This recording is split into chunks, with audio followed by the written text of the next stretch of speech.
But most case scenarios, we're testing client side. It is all like cookie based. Code gets injected. Then it will impact your page speed. And I guess then it's the trade off. Like, hey, are we willing to trade a second? I don't Mm-hmm. actually know how much it is, but I'm sure we can look that up. But are we willing to trade that second for making better decisions and not shipping things blindly?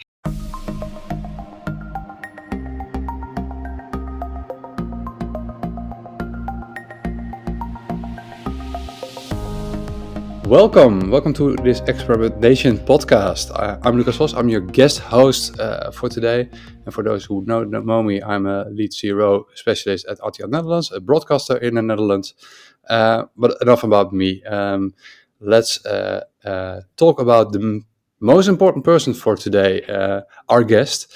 Is Lucia van der Brink, experimentation strategist at CRO and doing lots of things on the side, talking at several speaking gigs, and I think she can talk you more about that in a few seconds. And we're going to talk about setting up experimentation programs, stakeholder pressures, and many things more. Let's get started.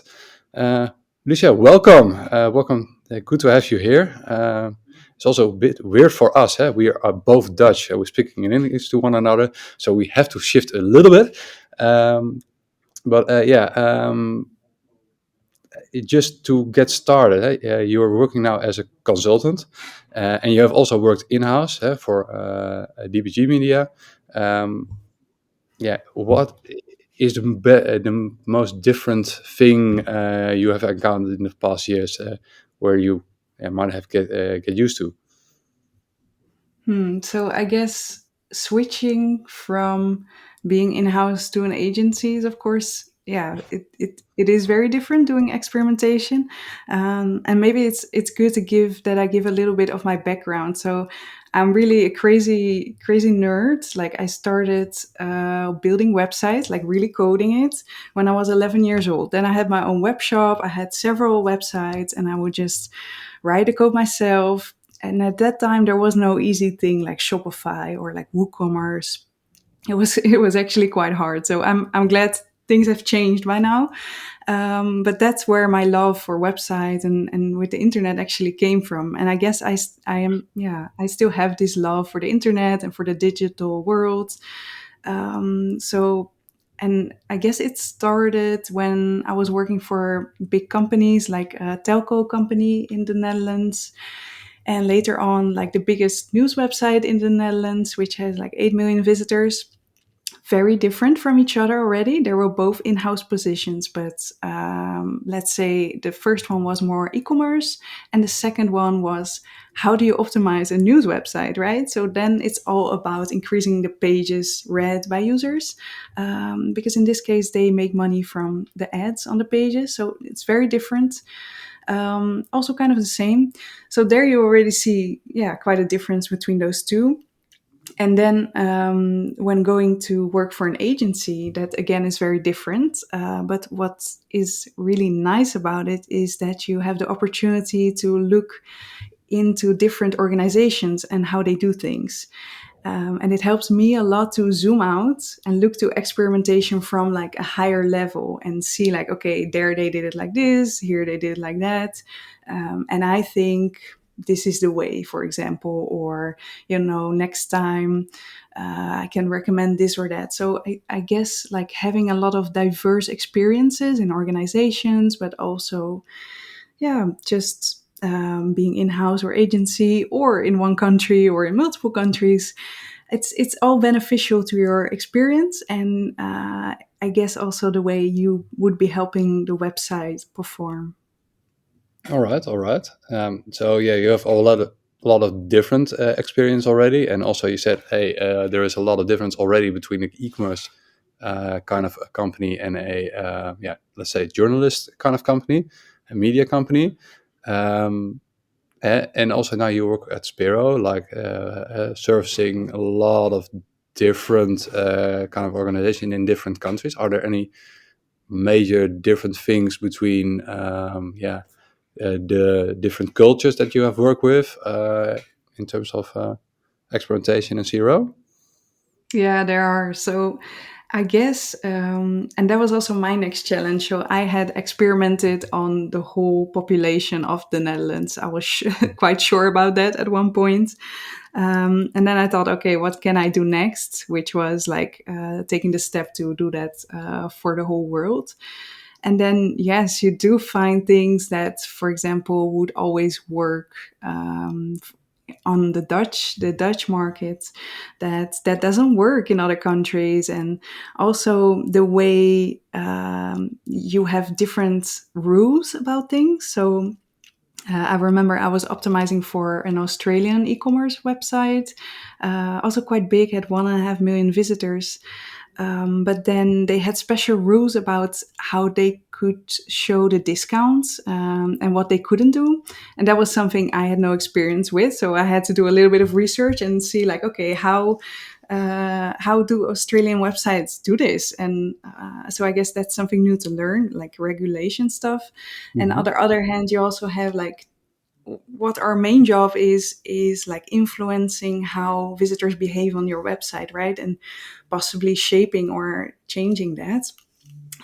So in that sense, it's also all about culture, and how people respond to the same websites is also different based on which country people are in and what's their background. So that's super interesting to learn.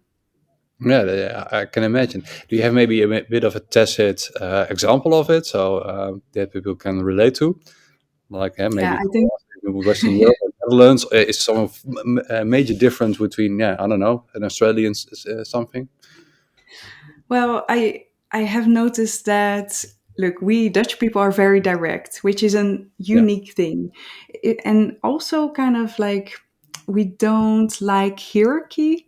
So if you would be saying to me like, "Hey, I'm your boss, you have to do this," I will be like, I'm Oh. gonna yeah, I don't know what's this, but I'm not sure I'm gonna comply to this."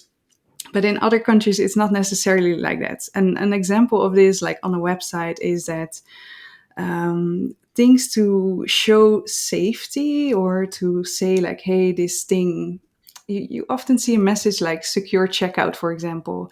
I think those stuff, it doesn't always work in the Netherlands because people automatically think the opposite, like, hey, if they write it here, like, I'm not trusting you, I only trust myself.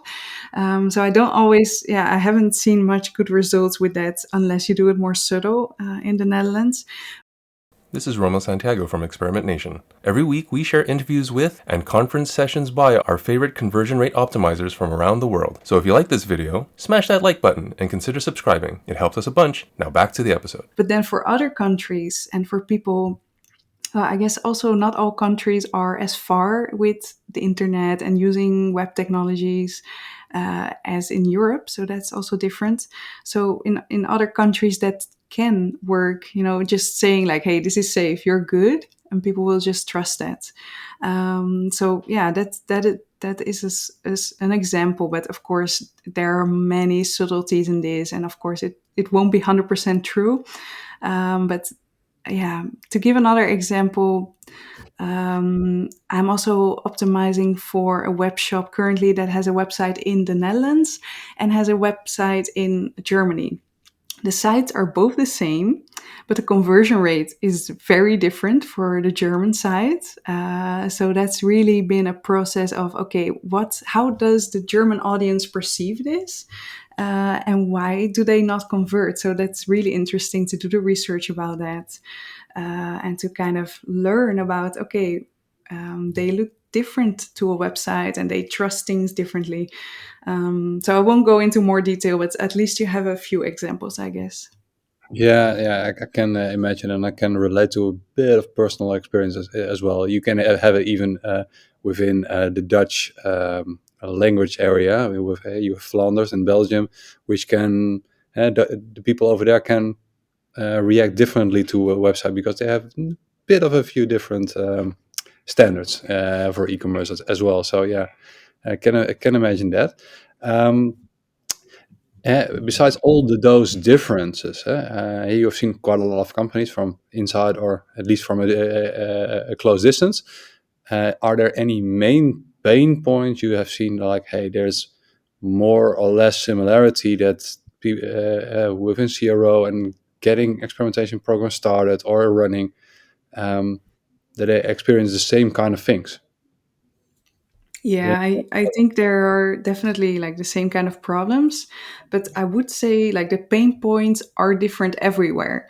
So I know that some experimenters look for, the perfect setting and it needs to be like this and we need to have all this data, and I know that some people are very idealist and then, want Mhm. to want it to be perfect, but in reality everywhere where you will go, there will be something that is, not so easy or difficult. And in the end, I think what I've learned working for a lot of different companies is also, in a way, being flexible with what is there. And Mm. of course, you have to make sure you can trust the data and all that stuff. But sometimes you don't have all the data, for example, but you can still learn from certain things or, certain setups. So I've also learned to be, not so strict with saying, no, it should be this, this, and this, but Mhm. more like, okay, you have this, so we can work with that in this way. Okay, Sounds a bit vague, maybe. yeah, but to maybe roughly translate it is like, hey, see really what is there, what is there to use, and use whatever is usable, right? Yeah, and don't get stuck on what isn't there, but because of course you're gonna want to fix that. But on the meantime, you also want to keep your process running of experimentation, whatever that is. And maybe Hmm. that's only research, or maybe that's only, one test a month. But I think keeping that process running is actually like kind of determines the health of your program and of your experimentation culture as well. Yeah. Because if you are doing nothing and if you have nothing, then there is no experimentation at all. So it's also important to keep things going, even though it's not perfect and even though you want to go like in a very different way. I think the first step is to not freeze and work with what is there and what is available. But there is a lot of issues, for example, data collection, tooling, cookies, cookie messages stopping your test. I mean, there can be so many things that go wrong. Yeah, they're just endless. Maybe there isn't something as a very perfect testing environment. No, probably only in our heads. Like, oh yeah, if it would be like this, it would be it would be Only in perfect. my But opinion. Yeah, yeah, can imagine that. And yeah, good to see. Hey, your message is like, hey, keep on going. If you are ever in doubt of, hey, there are some quality issues, but you say, hey, let keep going, and keep improving from that point, right? yeah, because often there is also like you do kind of have to prove yourself within an organization, and it doesn't matter if you're in house or if you're like coming in for an agency or as a consultant. Hmm. There will be always, I think there are often doubts about experimentation, and it's good to have those doubts as well. Like, I think that's only healthy to doubt what you're doing, right? But yeah, sometimes you will need to prove to other people who are not only doing experimentation what it is and what the value is. And in order to do that, you need to have something to show, right? And that doesn't mean like go run A/B test with random data or like double data in your variant. Of course, you want to maintain a certain Certain standard, touch level. yeah, in there, sure. But I do always try to look for, okay, if this is not possible, is there something else I can do, or is there another way, or yeah, another research. Sometimes it doesn't need to be A/B testing as well, right? Yeah, of course, of course. There are a lot of other methods to validate kind of assumptions, or do at least a bit of research and see what are people actually doing on your website. Speaking of such, because you said all about, hey, you have to convince people that you're there and that your work is valuable, etc. At least is my translation of it. Um, and maybe good for the listeners to understand this. We while announcing this recording, we asked a bit of questions about, hey, if you have any questions for Lucia to answer, please shout out and leave them in the comments in a LinkedIn post.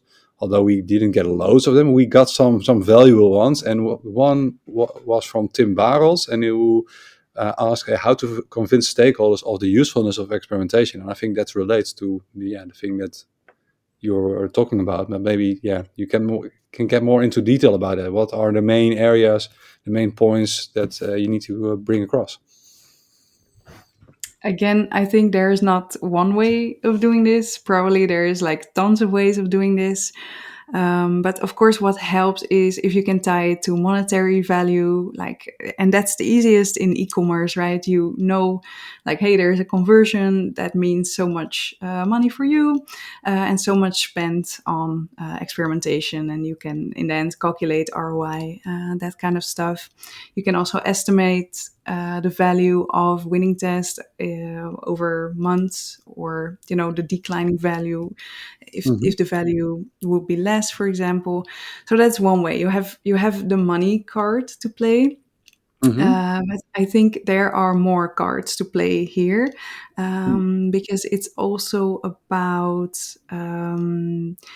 how you make decisions in a way. So Yeah. yeah, and what we're going away from is we're going away from that opinionated Mm-hmm. boss that tells you how to do stuff, and we want to go towards like, hey, we have this evidence, so we believe that this works, and here, look, we also tested it, so we have proof and an indication that it actually works. So Yeah. that is, I think, a second thing, like making better decisions and doing better stuff without just shipping it.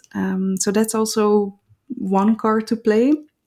And then there is also, I mean, there's lots of ways to go about this, but there is also a part of it which is kind of democratization, which means that, and maybe it ties together with that decision making process, but in fact, everyone in a company has a different background, right? Different values. Maybe one is a UX researcher, maybe one is a developer. And I found in my programs, and especially the bigger ones, the more people you will involve into experimentation and ideas, the more diverse growth opportunities you will also find. So, for example, at nu.nl, which is that big news website I worked for, there we also got test ideas from developers saying like, hey, I'm not sure about if I should load this A/B test, or sorry, if I should load this page immediately, like all in once, or like slowly in steps while the user scrolls. So that was a test from his idea, and totally valid. It was a big winner even when we learned what was actually better. Mm-hmm. But it's just an example to illustrate like using all the people in your company can actually be beneficial to your company as well. So those are at least three cards that I would play at, but I'm sure there are more, and I'm sure there are people better in like the political game of it. So yeah. Yeah, it's all definitely the politics comes into play.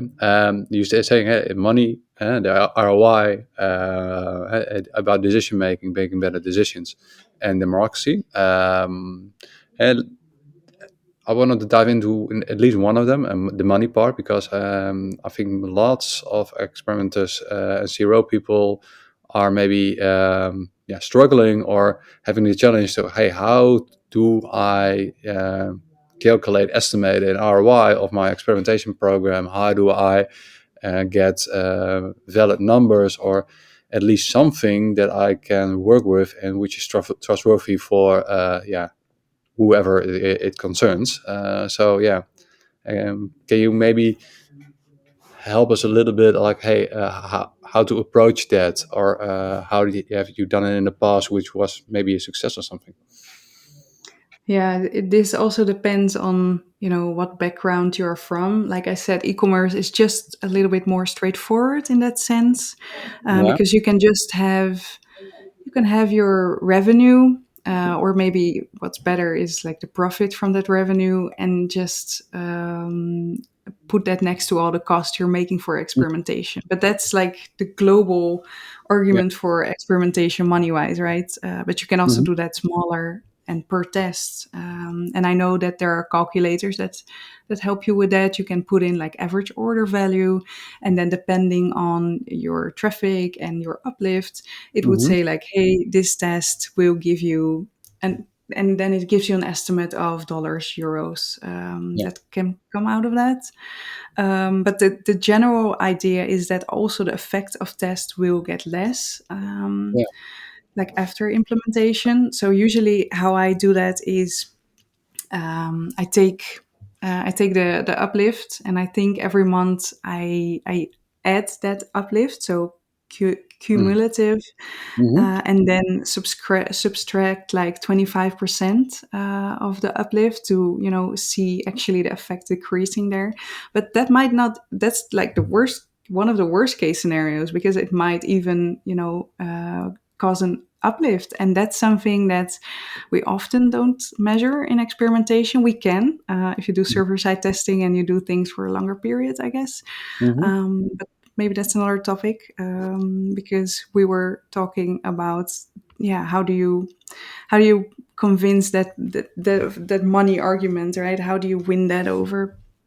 Yeah. And for example, if you're optimizing for a lead generation website, so for Hmm. example, you have a website and you're selling software, and you have like the main goal is people to fill in a form and click the get demo, and then later a sales team will call them, and they also have a kind of a conversion rate. Maybe they close like 20% of the deals. So then you Yeah. also need to think like, hey, the value of the click of that button is not the actual value of our product. Nay, sorry, I said nay. That means no in Dutch. No, no. The actual value of the click of that button is lower because the team afterwards has only a 20% closing rate. So actually you have to multiply, that closing rate with the average lifetime value that you get from that. And then you have the actual value. So it also depends on what you're working with. I mean, don't get me started on the news website with ads, and it will get more complicated. And I guess if people need help, just send me a message on LinkedIn. Yeah. Happy to help out. Yeah. Good one, good one. So, first of all, like, a rule of thumb thing is like the average value up and uplift you get. Hey, like you calculate it with average kind of traffic, and then you let it decline over time. That's one of the things that you were saying. Yeah, and it can be more complicated when it's different than just straightforward e-commerce. But we can relate to that. Yeah, you have to take multiple things into account, and as always, it depends. That's a typically CRO answer, right? Yeah, yeah, it is. It's a great answer, I guess. Yeah. Yeah, yeah. So we get all kinds of questions, and the answer is always it depends, like it's 42 or something. No. Yeah. Um, well, I like that actually. Like the world is not so black and white. Yeah. yeah, Sorry, yeah, your yeah, question. sure is, and it makes it also more fun, and you get Yeah. it's also an area where you can make a lot of differences in. It depends, and then Mm. okay, and what's then, and then you can get into a real conversation. Yeah, like we have also now. Um, just also wondering because before, yeah, while preparing this, we had also a bit already about talked about developers. You have most CRO people and experimenters work with developers, and yeah, it can be sometimes yeah, really fun. Mostly is, and sometimes we have also a bit of a challenge because yeah, there are also people sometimes to convince because they have to do actual work for you, or at least with you. So yeah, you had some experience. I learned about developers not so fond of experimentation because of page speed. So maybe you can elaborate a bit more on that, and also, yeah, take us along how you maybe tackle that issue. Yeah, so the argument from development side here is valid, right? If you implement VWO or Google Optimize, it will slow down your site, and worst of Mhm. all, it will inject code into their perfect code and Yeah, like totally mess up the website that they have built. So there are multiple things going on here that developers don't like. don't touch their Um, babies. yeah, yeah. So Yeah, where to start? I guess the argument for site speed is just I cannot do anything else than agree. Yes, it does impact site Mhm. speed if you do it client side. Let's say that as well, because you can also do server side testing, which is different. But most case scenarios, we're testing client side. It is all like cookie based. Code gets injected. Then it will impact your page speed. And I guess then it's the trade off. Like, hey, are we willing to trade a second? I don't Mhm. actually know how much it is, but I'm sure we can look that up. But are we willing to trade that second for making better decisions and not shipping things blindly? Sticking to the development part a bit, my personal experience is also that there can be also complaints about security, that your testing tool is not secure. So yeah, in security, for sure, it's something that you want. Don't want to be insecure or have a website which is hacker vulnerable. Um, Mhm. yeah, but just how would you approach that if you got that kind of comment? Or is it Well, something I guess you wouldn't it's relate to?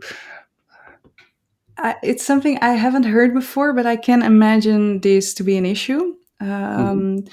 And I guess the solution is also giving the power to the development and the security team in a sense that, we don't have to use a testing tool. We can just build our own and we can do it server side and you can manage all of that. So I think that would be the one of the solutions here.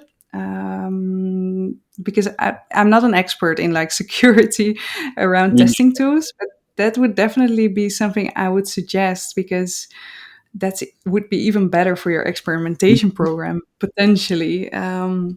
So that's one road to go, and I guess another road could be like investigating if that security is really a problem, yes or no. How did you go about it? To summarize it, we had a discussion, I think, almost 2 years ago, and by the end of it, yeah, it was really the trade-off. Hey, are we going to do build our own testing tool?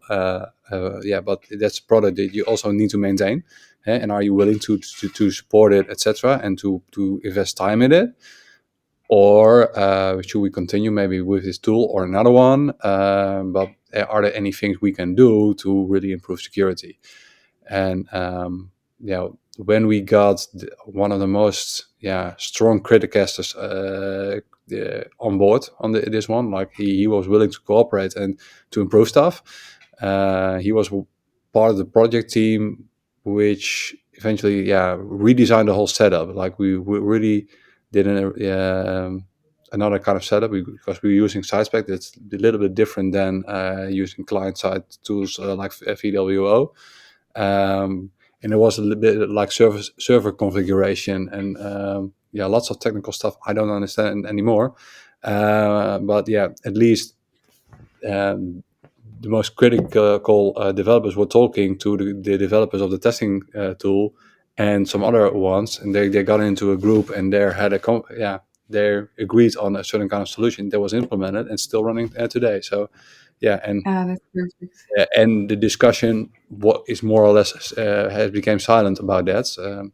Although critique is everywhere, but that's our daily life, right? Yeah, yeah, that's also a good solution. Like, okay, maybe this is going above our heads. Like, we cannot understand the depth of all the security stuff. Let's, the devs and security team just work together. I think that's a great Mhm. solution. Yeah. I think in the end it was a great solution. The road to there was a bit bumpy, but yeah, okay, we survived and we were still running, so that's cool. Um, Another thing, Wu Wai, the art of not forcing. I didn't understand it beforehand, so maybe you can introduce it a bit and why it is relevant for our field. Yeah, I guess this has to do with a little bit of letting go. Like, and now it sounds really maybe spiritual in a way, but for example, I have a client now and they're quite small, but they want to go really fast. Hmm. So they want to do like, they already want to do the user test of two A/B tests that we still need to run. So we could set that up, right? We could link one A/B test to another A/B test, do user testing in there, but it's a lot of hassle. So it's kind of like swimming upstream. Mm-hmm. Instead, we could also choose like, hey, we can also wait a month and then we do the user test and then it's actually live and then we can, proceed to learn again, which is swimming more like, a little bit more with the flow. And I guess it's good sometimes to see the difference in, and this is also part of decision making. Like, are we really willing to swim upstream here, or do we let it go for a bit, and swim with the flow later? And this is just one example because there are many more. Like, for example, sometimes there is a really big rebuild of websites, of web shops, for whatever reason that might be. And of course, it's great to help out there with experimentation and test a new platform if possible. But sometimes that also means like developers are building the code and they don't have time for experimentation. And if you would be pushing on experimentation on that, and maybe it's just a quarter that they're doing that, but if you would be pushing on experimentation that quarter, you will be like really going against the flow, I guess. So it's also good for our work to see sometimes the bigger picture, of like, okay, now, it I have seen this in house, so I Mm-hmm. will be sitting there like, oh, okay, so that means I won't be able to run experiments anymore, which is really weird, right? Because you're an Yeah. experimenter and you just want to run, you just want to go, you just want to keep that process healthy. But then it's also like, okay, yeah, I can go against it, I can try to push, or I could let it go and do user research or something else. So Mm-hmm. this is, yeah, I found a thing in Chinese called Wu Wei. I don't know how to pronounce it. Sorry if I'm pronouncing it wrong for other people listening from China. Maybe I'm even interpreting it wrong, but I hope I explained it a little bit. Like, yeah, sometimes experimentation is just like swimming up the stream or with the stream, and there are moments in, if you need to run a test, decision making, or how to scale your program, and sometimes it's all about also paying attention to that flow and how that, if that could be better maybe in a few months, if it would be easier, if it would make more sense, or that you're going to spend all your energy swimming upstream. Does that make any sense? Yeah, it does make any sense in a way that what you already said, like, hey, use the things that are already there. So that's also what's already there is also the direction the whole company and yeah, at least your department or business unit is running. So that makes sense. Like, hey, you have to use it and not try to really change the fundamentals of it. Yeah, although it can be pretty hard when someone's saying, yeah, for the coming months we're not going to run any experiments. Yeah, I think most of us could freak out at some point, like, huh, you're killing my job or something. Yeah, and that's something you have to deal with. That's something, yeah, things outside of your influence can happen. So that's, yeah, I think a good thing that we have to learn. And I know I'm not that good in that kind of thing, so it's also maybe sometimes a lesson for me. But yeah, in a certain way, Yeah. it can help No, you. I think we as optimizers, we get very result driven, right? We want to Yeah, have results, we want to have results for others. So it's like something that becomes almost natural. But it's also a question to ourselves like, hey, if you are not delivering a B test right now, does that mean you're a bad experimenter? Does that mean your Mhm. culture of experimentation is not there? Or is it just temporary and should you just let it go for a bit? So that's also something that's, yeah, it sucks, but sometimes it's good to Yeah, acknowledge.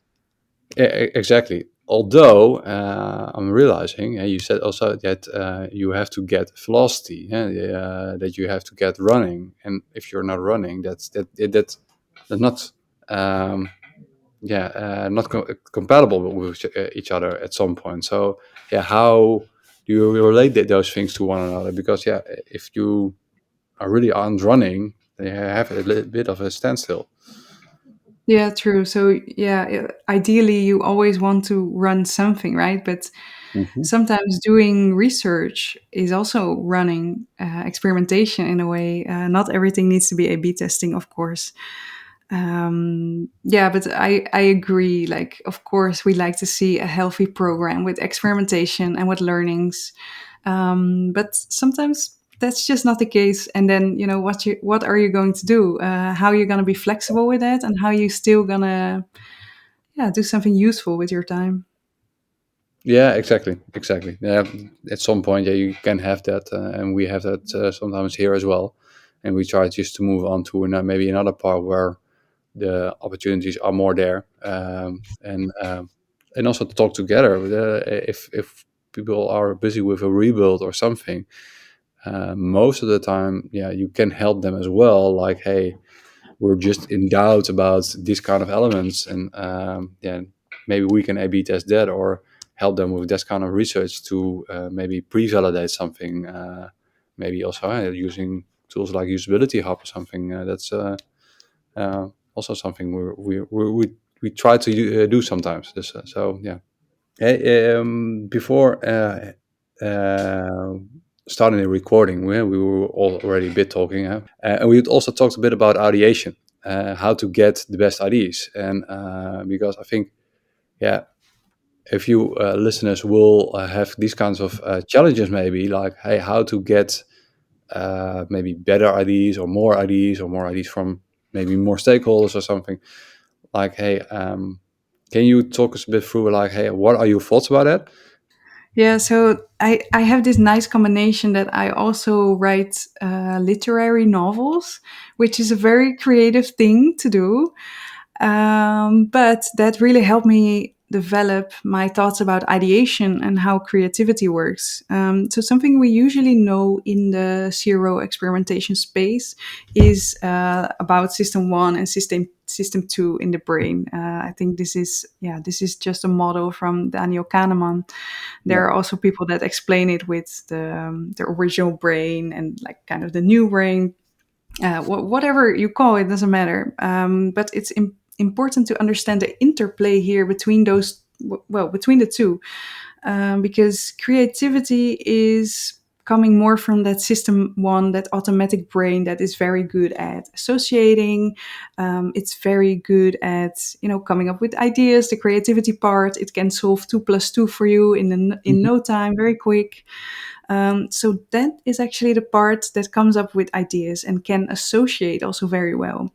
But it doesn't work well when pushed or under pressure, because that's when usually the system two kicks in. So that's your ratio, and your ratio can do a lots Mhm. of cool stuff. I mean, you can solve, maybe you can calculate the ROI for your program. You might have to think. You can judge whether or not your stakeholder is gonna find your test idea stupid or not. You can judge with it, so and do more complex stuff. But that part of your brain is sometimes in the way of the creative brain. So what I often see happening is that I see people having an idea, and then they tell the idea and they say like, okay, my idea is to, I don't know, put products on the homepage if there aren't any, and their goal is like e-com focused. Um, and then they say like, oh no, that's a stupid idea because sales doesn't like that and this doesn't like that, and yeah, I don't know how to do it development wise. But that means you're already killing the hypothesis of like having products there would work, or at least the prediction that you have for that. Mhm. So in that sense, sometimes the ratio and having, thinking rationally too fast can really block you in ideas, because it might still be a valid idea, right? Sometimes we really kill ideas too fast. So what I always recommend is also kind of to give your ratio its own space and time, and come back later to do, create a hypothesis, do prioritization, all that stuff that we have. But also leave a space there to be creative and associate, maybe based on the data that you have, or maybe based on competitors, whatever input that is, for you to come up with a creative solution. And then there is also another myth, that you need to come up with one big idea, and that idea, is gonna fix Mhm. everything. And often what that does is it puts a lot of pressure on you. So you immediately start rationalizing, like, oh, is this the big idea or it's not? And also, if you have only one idea, then man, it really has to be one great idea, and that's just not something that we're often capable of at. I guess there is also research done so to ideation whether you should focus on quality or quantity. The answer is quantity. So if you have, let's say, a bucket of 100 ideas, then your one great idea is just going to be in there. Maybe there's a loads of crap in there, it doesn't matter. You will later filter that out with your ratio, with all your tools and prioritization. But just to kind of give that space for your creative brain is very important. And it's something that sometimes it seems like we have lost this a little bit, to just, Mm-hmm. you know, we recognize it when standing in the shower or when having a walk. So that is when you're creative, like that reptile brain is really working. But you don't need to stand in the shower. You can already facilitate that just by, not judging and not coming up with rationalizations. So that's a little bit of ideation that I like to teach to people. Mm-hmm. Also, there is lots of stuff to talk about, like also should you do brainstorming in a group, yes or no, and how you should facilitate that. But I guess for now, like, this is kind of the base of it. Like, that creativity and the ratio are like, uh, I don't know if you can say that, like water and fire to each other. Like they don't work together well. And the second thing is, like, having one big idea is just really hard. It's better if you come up with hundreds, and then like your one big idea is going to be in there. Yeah, exactly that. Yeah. Personally, I tend to focus also on getting more and more of these, like the quantity above quality, because yeah, you can trust above that you have really good ones in there when you have lots of them. So yeah, I can imagine that. Hey, we're talking about touching a bit about brainstorming and should you do it or not. What is your answer to that? Do you have any recommendation? And if you Yes, have yes. So a bit of it depends, how would you do that? How would you organize a brainstorm? no, so based on that knowledge of, like, creativity and ratio don't go well together, that also means that in a group we're also constantly kind of judging or like thinking things about others. So Mhm. that is something that is always at play in groups, and I think it's called you're conforming to the group in a way. So if you put a group of people together, what they will come up with is one good idea that is a Mhm. good idea according to the whole group. If you put them aside, so usually what I do is I give people like their own 10 minutes or 15 minutes to come up with ideas. And that can be in a brainstorming session. I mean, I could sit next to you and work on my own, right? But then at least people, go into their own knowledge, their own background, and they say, like, yeah, for me, these 5 things would be great ideas. And then, for example, if a developer is sitting next to me, then he would come up with 5 totally different ideas. But, Mhm. it doesn't mean they're not valid, or it doesn't mean they're not good, for example. So in that way, you can facilitate a little space and time for each to have to just think to themselves what would be great ideas. And then later you can come to the group and, like, maybe make little groups of like 3 people, and they all present their ideas and pick out Mhm. together the 3 best ones. And that's when you're gonna use ratio, right? That's when you're gonna think like, oh, this is impossible to develop, or this will work, or this won't work. And then you are already filtering together and using that judgment. But I would say before that, give everyone space and time to think, and try to keep that judging part of the brain on a distance. Okay, yeah, yeah. So you are a bit of fan of brainstorming, but keep the group pressure a bit out of it. So yeah, leave Yeah, so at for the first. individuals as well. That will be your answer. And also had the creativity part. Uh, Sometimes we do here brainstorming, and we do kind of warm up sessions, like to get rid of maybe frustrations from the past meeting or something out of the room.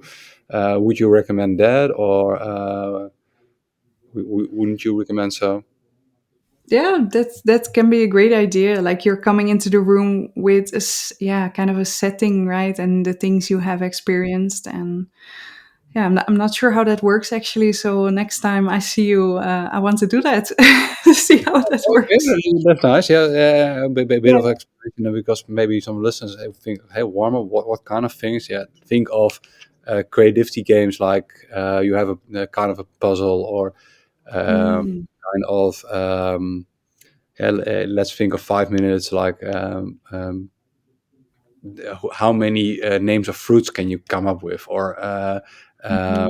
how would you draw a bridge? How would you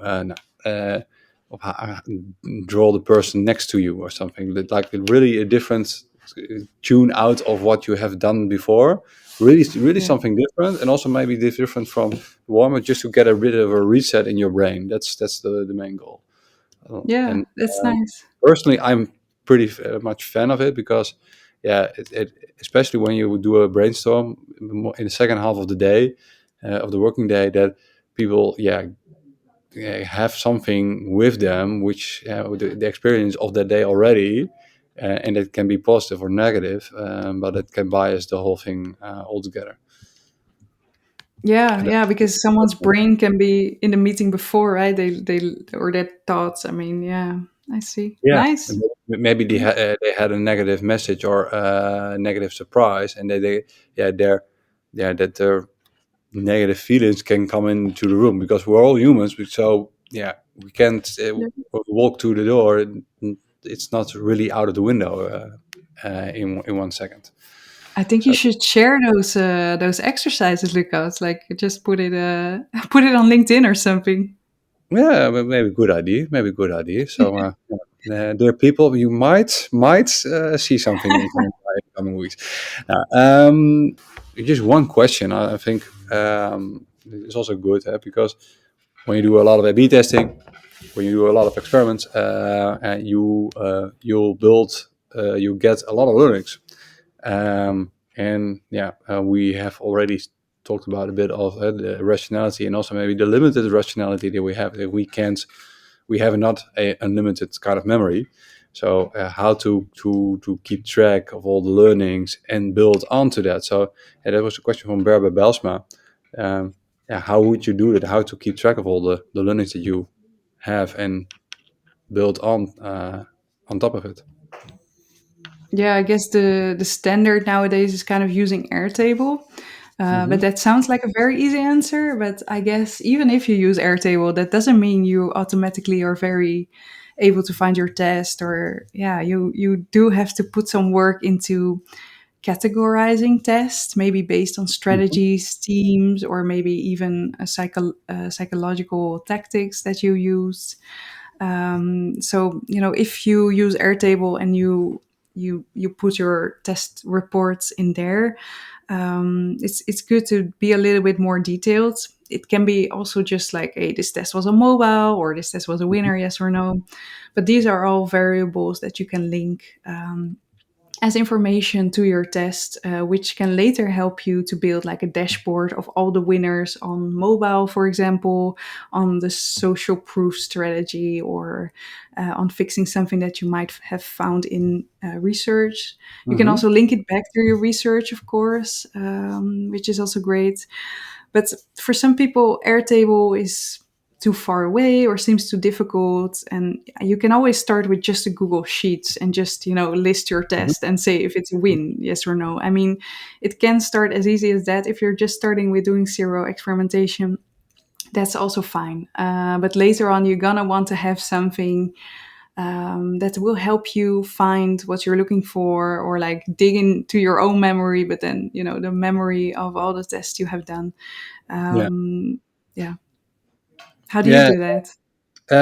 Yeah, we use now Airtable, Okay. and we started with that 3 years ago, and it also was based on a Google Sheets, which was not that complete, and we step by step build it, and we got also to the point, and maybe that's also good maybe to share, that we felt that we sent people into the woods, like, and they're really in danger of being lost in there. So hey, we maybe to give a bit of context, now we have done more than 300 A/B tests in the past, I think 3.5, 4 years. Mm, yeah, up to five, but the majority is in the last 3 years. So yeah, that's a big list you have to wander through if you just have a list with no context. So now Airtable has a new functionality. It's called interfaces, and now we have built that on top of it. Like a little bit of a browsing thing, like search and browse with filters, and also a page where they can follow the current experiments run, because we have now multiple teams running experiments, and then people want to have keep track of hey what's running right now. I'm just curious. And so the first learnings, because we now doing that for 2-3 months, are pretty positive. But we'll have to learn also how to use to have for ourselves, but also for our stakeholders who want to keep track of all the things that are happening. Because you don't want to have the people are asking for the things that they're not able to find, because they have to just dig into all kinds of data, and that's the thing that you don't want to have, and also for yourself. That's also a bit of the challenge that we had. But before RTL, I worked at NRC, one of the major newspapers in the Netherlands, part of Mediahuis, a big newspaper company in the Netherlands and Belgium.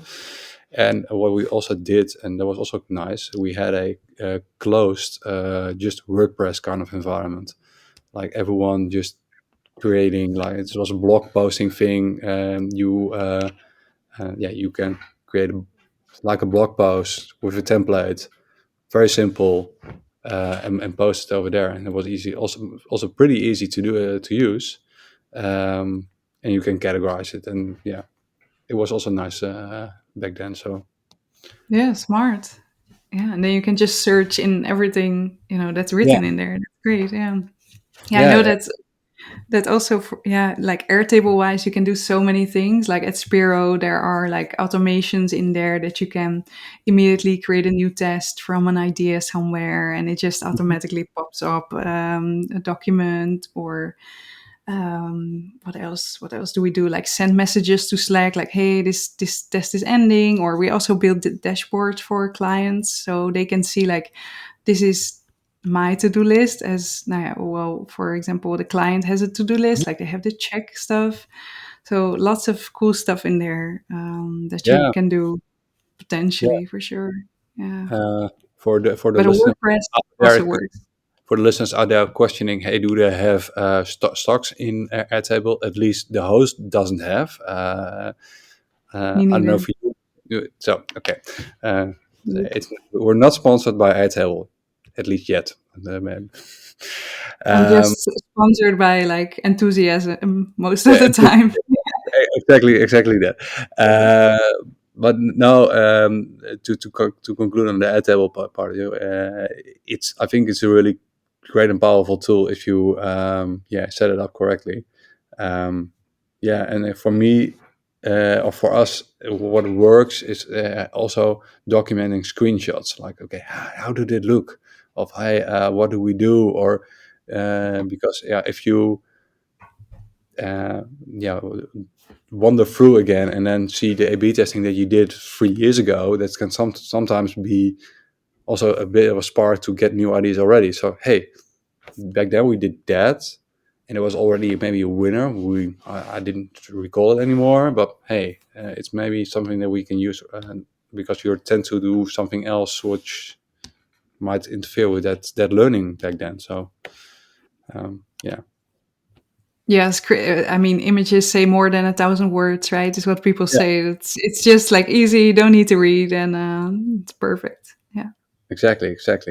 Um, Yeah, I think maybe to conclude on for now, but maybe you have something untouched you might want to share with the listeners. Maybe some final words. no final words like that to inspire you. I guess this whole talk is already there. But what I would like to say is I'm very active on LinkedIn these days. I don't know what happened. I didn't used to be. But if you ever have any question or just want someone to talk to about CRO or experimentation, just send a message. It's also what I do to a lot of people that I look up to, or at least just I ask a lot of questions on LinkedIn, and I hope other Mhm. people will also find me, because I will be happy to help out. And I know a lot of people in the CRO community are always willing to help out. So that's really great about the community that is there. So hit me up on LinkedIn, I guess, and any questions, I'm also open to that. All right. Yeah, thanks. Great final comment, and I think a great invitation for all. Yeah, to conclude, I want to thank all listeners who have listened to this podcast. I hope it was inspiring and helped you somehow. And yeah, that was it. So hopefully, some next time. Thank you.